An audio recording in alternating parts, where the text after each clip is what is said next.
How do you maintain a stable identity when you are plagued by bouts of depression and anxiety?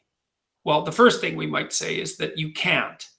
You know what I mean? If you're plagued by bouts of depression and anxiety, that does destabilize your identity.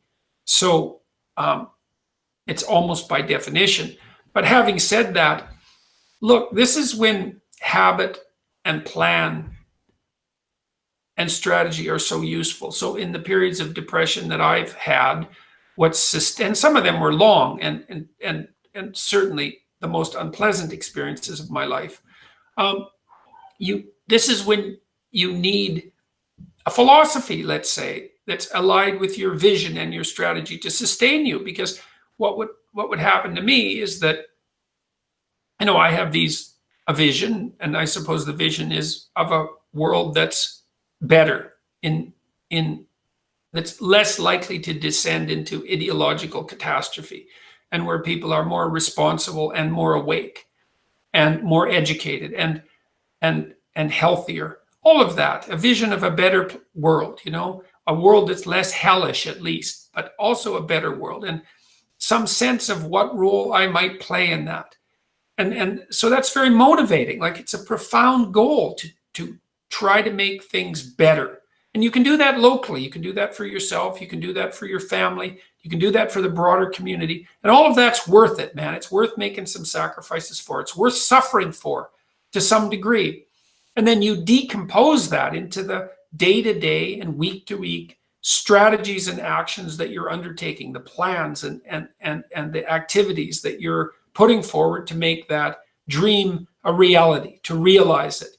And then when the depression and anxiety come along, you think, part of it with depression, it's just bloody endurance. It's like you get up and you work through the next hour. You try to stay on track. You try to implement your strategic plans to the best of your ability. And you hope and you pray that you'll get through it.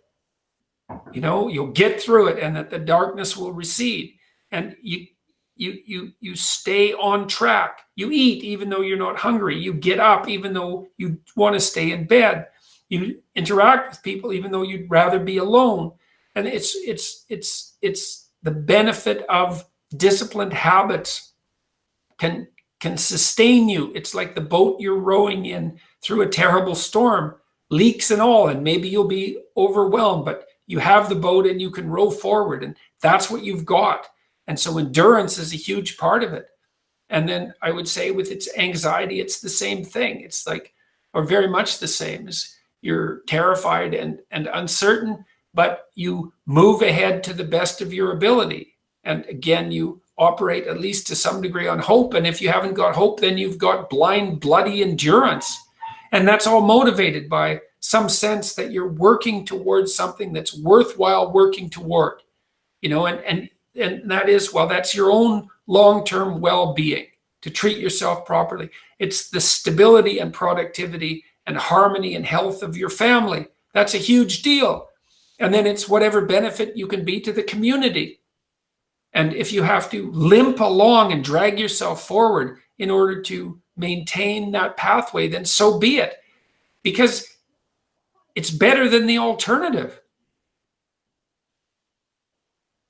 So, and I know that you can become depressed enough so that, you're virtually immobilized, but you do what you can to fight it, and then you do what you can to treat it. It's like, have you tried antidepressants? Have you gone to speak to a professional? Have you done what you need to do to investigate the causes of your depression and anxiety? Because often there's physical reasons that might be the case. Like I've learned notoriously that a fair bit of the negative emotion that I experienced seemed to be associated with an autoimmune problem that was associated with food sensitivity. Jesus, like I would have never believed that was possible 10 years ago, even though I had learned by that point that my susceptibility to negative emotion was definitely exacerbated, for example, if I was hungry. So I knew there was some relationship with food, but I had no idea that it was as profound as it turned out to be. And so, and then, well, the other thing you can do too is that as the negative emotion ramps up in intensity, the amount of time that you construe as manageable shrinks. And if you're extremely depressed and anxious, then you may be struggling to get through the day, and then you need a map of what is going to constitute a minimally acceptable day. And that might be one where you've done what you need so that when you wake up tomorrow, things aren't worse, right? You have to keep up with your obligations and your duties at least enough so that you're not degenerating downhill. And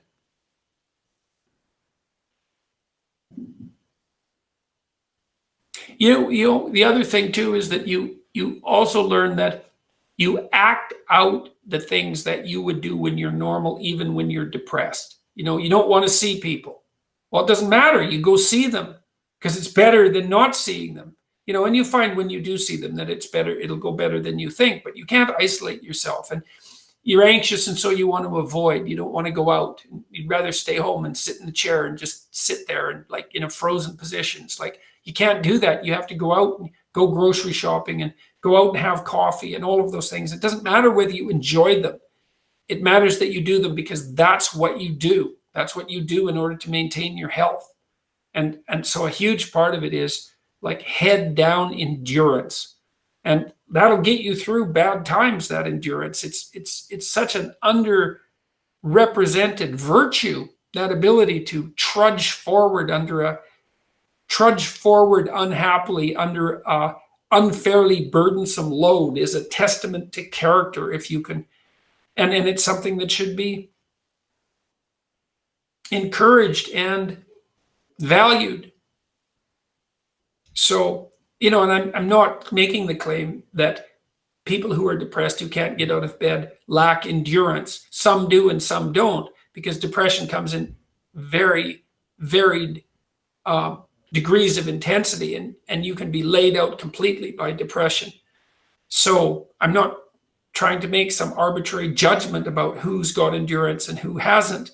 You can't do that from the outside, but I can say that endurance is one of the tools you have to deal with chronic discomfort and pain. And even if you have chronic pain, it's interesting because it's very much allied with depression, by the way.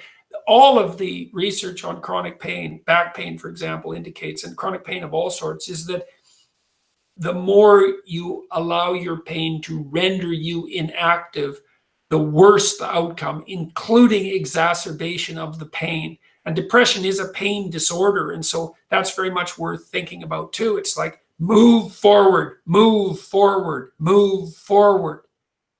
And if you need to talk to somebody about what your plan is for the day or the hour or the week, then do that as well.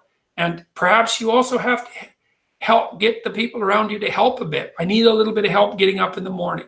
I need to have breakfast made for me so that all I do when I get up in my terrible state of fog and confusion and terrible anxiety and depression is I have a shower, because that's what happens first. And then the next thing is I eat.